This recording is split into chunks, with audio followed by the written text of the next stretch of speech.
You're watching BCTV. We're all about Brantford.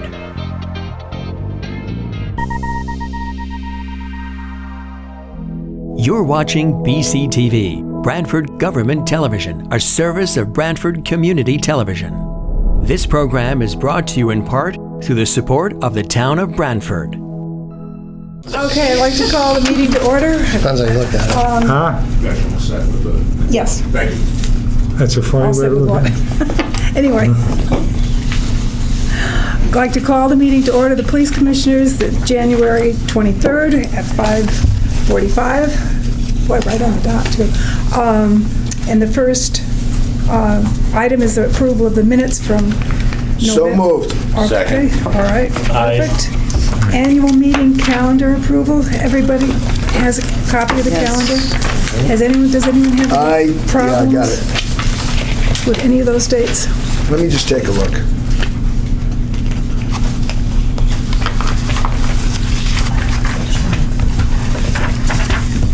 How does anybody know? Well, I have a calendar. Yeah, I do too, but Look at it. no, it September 14th. I just doesn't get filled up that far ahead. Yeah, no, I understand. The thing in August, July 13th, because March 9th. I'm just looking a couple months at it. That looks good. It's, Looks good. Yeah, these are, yeah, after 3 or 4 months, you know. I mean, we can always change a meeting as we get close to it if Yeah. So we're good. something comes up. Right. Okay, so, And just for the record, the February 10th meeting will actually have to be considered a special meeting because you need 30 days from the date of approval of the calendar before you set the next year's dates. Got it. okay. All right, the report of the chief. All right. Yesterday, I'm happy to report that our 3 new officers had their first day out on the streets of Brantford. Michael Vitale, Caroline Massey, Alicia Guilford, all graduated from the Municipal Police Academy. They did very well. They will now embark on their 10 weeks of field training. 10 weeks is the minimum, and sometimes that's extended. So we should realize them in our staffing, after that point. We're still down 3 officers now, so the impact from them, we're still down. And as you recall, we did transfer the 2 officers out of the traffic division to fill the holes. We've had unprecedented turnover, pretty much since I got here, and you all have been busy at the commission making promotions. So we have more promotions coming, and we have several officers, certified officers that have applied that are being vetted as we speak, last week and this week. So we should have some information on new hires for you also coming up. January 9th was Law Enforcement Appreciation Day. It was very nice. The fire department stopped by. They brought over, they brought some donuts, but they brought some oranges also. But for me, it was much appreciated by our staff because we do work with them on a daily basis. We face a lot of the same dangers they do, and our relationship with them is very good. And I thought that was a wonderful gesture, so I really appreciate them coming over. We are now actively involved in the Shoreline Diaper and Wipe Drive for bare necessities. We are a drop-off location here. Again, we never close. We're in one place that the door never ever shuts. So if you have, be so kind to buy some diapers and wipes and drop them off here for a good cause. So we're actively involved in that. You'll see that on our Facebook page also. As far as some criminal, as far as the forfeiture report, we had some small deposits trickle in, nothing substantial, not a significant change. As far as some case updates, we got a conviction yesterday. Our detectives were in trial yesterday and the days before for a stabbing. A male stabbed his girlfriend at one of the local motels. It was a serious assault. Very fortunate that she's alive. We did secure a conviction yesterday. We received the news late, so again, a great job with our patrol staff who made the apprehension of the subject right away as he was trying to leave, and then the follow-up, substantial follow-up through our detectives. So they did go to trial and testify. We got that yesterday. Congratulations. Yeah, it was good work by them. And Yeah, I made the papers this morning. just a couple snapshot issues. The car thefts. Car thefts they continue to be a problem in all of New Haven County and essentially all of Connecticut. Although ours were down 14% this year, we still had 38 cars stolen. Out of that 38, and we had another one as recently as today, the keys were left in it and locked. Yeah. I understand, you know, times have changed. You have to lock your car. We say it time and time again, but remember, most of us have garage door openers. If you don't want to lock your car, or you forget to, remember, if your garage door opener is in there and they hit that, most of your interior doors from that point are not locked. So if that doesn't raise a little awareness. Yes, the vast majority of these are being committed by juveniles, but some of these are being committed by people who are involved in gang activity, some violent crime activity.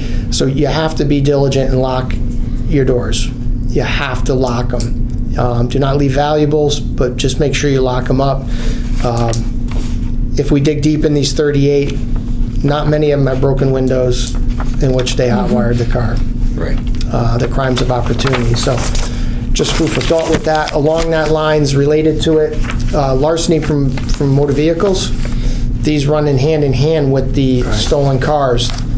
They're down 54% this year, which tells us that people are locking their cars, and the groups that were doing this may have chosen other jurisdictions to do it. Throughout the year, we've had several times that the officers have intervened. These normally end or begin with police pursuit. We changed the policy last year ahead of the statewide policy that just came out, and we will no longer chase for a stolen car. So when we do find people that are doing these crimes and they get in a car, by the statewide model policy in the state of Connecticut, we are prohibited from chasing them. I think we've always been prohibited. Yeah, violent crime is where we want to be. That's the standard now in the state of Connecticut. But just so we need the community's help in locking your doors. What they'll do is they'll rifle through the cars. If they find the keys, they steal the car. If they don't find the keys, they steal what's in it. So down 54% is really good, because they would normally come and do, say, 10, 15 in a night, and you would see a spike. So that is down. Also, in your year-end review, the accidents are down 16%. Also, for the month of December, you'll see a significant decrease in some of the directed radar enforcement. That's a shift from the supervisors into the commercial districts during the shopping season of the holidays. We diverted over there for obvious reasons. As far as letters, received a letter from Chief Lennon of the East Haven Police Department. We sent some officers over to the East Haven Middle School for the Law Enforcement Appreciation Day. One of the classes there had done a project about police officers, and they wanted to thank us. So several towns in the area sent people to show our appreciation for them also. A letter for Officer Romanello, who helped a citizen in the time of need of losing a loved one. How professional and how much they appreciated Officer Romanello. And again, Officer Lou Seberge, who helped someone again in a time of need, and the reassurance and the information and how professional he was. The citizen wanted to reach out and thank us for that. So again, the approach and the compassion representative in these letters here. And as far as injury report, I have nobody uninjured, and that's all I have for the chief's report. Can I ask a question? We have body cameras here.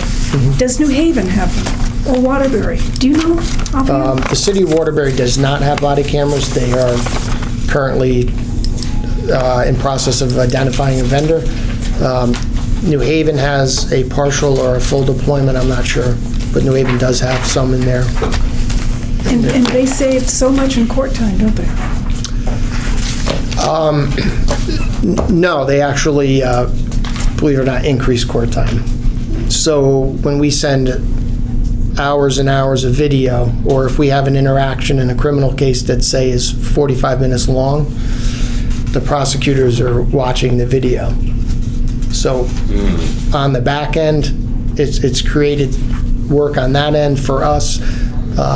Storing the data, producing the videos has added some work to us. But in totality, it's a fantastic tool in law enforcement. And I think if you speak to the officers that started on the job with the cameras, they will not go out on the street without the cameras. So, you know, we are seeing some cost increases with them, specifically with cloud storage, something that we're going to have to look at in the budget, maybe not so much this year, but next year, for retention issues of all the video. How much we generate, I don't have a number, but it's a lot. Because you have to remember, all our officers wear them and all our cars have them. So one motor vehicle stop is generating 2 videos. If an officer shows up, that's 4 videos. And if a supervisor shows up, that's 6 videos. So it's a lot. Could I say something about that, if that's all right? Probably there's 4 or 5 cases that I know of. You know of a lot more, but that I know of where those cameras have worked tremendously to help the police department, not only, you know, solve a problem, but to keep the officers out of a problem. That's all I want to say about it. But I think it's a fantastic. Yes. It's a fantastic program that we have going, and you know, somebody who's involved with the budget, I'm just 100% in favor of helping you make that as good as we can make it. Yeah, certainly it's a necessity now. Okay. I'm next. Report of the chair. We have an organizational meeting in February, so everybody, if there's anyone that's unhappy on their committee, just think of... We have to go to traffic. Pardon? Traffic is next. Oh, traffic. Oh, God. Sorry. I do that all the time, don't I? 4 items. We'll be very That'll be quick. quick. First item was a request for making Lincoln Avenue one-way southbound only. We involved the fire department, asked them what their thoughts were. They use Cherry, they don't really use Lincoln, so they're fine, whatever we do. We took a look at it and decided really, if we made it one way, we'd probably increase speed on the road. It's a crowded street because a lot of the residents will park either side. Committee recommends no action. Second item was request for signage, Baldwin Drive East. It's not a town road, it's out near the transfer station. We looked at that. I had met with the owner of the property, and at this point, the town engineer and his assistant have written to Google, MapQuest, etc., because the maps had shown that it was a U type of a road where it came from Baldwin Drive, I'll call it west, which is where like East Shore District Health is based, etc., and Vic Casella's plant, and continued on around to the north and came out next to Nuzzo's farm. And it doesn't. That's private property, and engineering has said there's no move afoot to make it anything else. So the recommendation there was no action. The third item was a request for tables on Limewood at the crosswalks. There's 3 of them. That's State Road 146 down in the Indian Neck section along Long Island Sound. Tables are about 3 inches high. They're only used where crosswalks are. They actually sit on top of the crosswalks. The DOT had been requested by one of our RTM members to include those in the renovation project that's supposed to be going sometime this year to start. They're going to be putting up Jersey barriers and trying to keep the sea back. But they need the LATA's, the local traffic authorities, okay to even consider the request. So what the recommendation is. I'd like to make a motion that the full body approves this request, and we will then send it up to the state. Second. All in favor? Aye. And the fourth item was a request to remove on Flax Mill, Thompson Roads, the signs "Not a Through Street." Trista was very good to inform us of a number of years ago why those signs were put there. So we're going to do a little more research on this and bring it back onto the agenda for February. That's my report. Okay. Anyone need a refresher on my? Okay, organizational meetings, if anyone is unhappy where they are, just think about it and, get to me and. Let me just say one thing about that. I don't think it's a question of happy or unhappy or anything like that. But last year we did not have an organizational meeting. We're supposed to have one annually, and that's it. We really typically have them in January. That's when we're supposed to have them. And when I didn't see it on the agenda, that's why I asked to add it to the agenda. So that's it. Okay, executive session is next. And you're going to go into executive session for 6 o'clock? a personnel matter update. You got to list the things that are on the agenda. Okay. Executive session. For the personal matter update. For the personal matter update and. So you want to make a motion to go into executive session? A motion to go into Second. executive session. All in favor? Aye. There we go. Aye. We're out of executive session, no votes were taken. I'd like to make a motion. I'd like to tell you that we have a remarkable opportunity to appoint Rich DeLynn to the position of supernumerary police officer here in Brantford. He is a long-standing officer here in town who has achieved very, very high accommodations and recommendations, from everybody in town over a long period of time. Right. And so I'd like to make a motion that we do that. Second. All in favor? Aye. Also like to talk about, and that will be effective tomorrow. Also effective tomorrow, the 29th, we'd like to make Amber Morgan, sorry, can't read my own writing. Amber Morgan, a sergeant, effective tomorrow. We'd like to promote her to sergeant, effective tomorrow. Okay, second. Second. All in favor? Aye. Okay. I think unless there's any more business, we don't have any citizens here. Motion to for adjourn. adjournment. Okay, second. All in favor? Aye. John, have a nice trip. This program was brought to you in part through the support of the Town of Brantford. Watch town meetings and other videos on demand at BrantfordTV.org.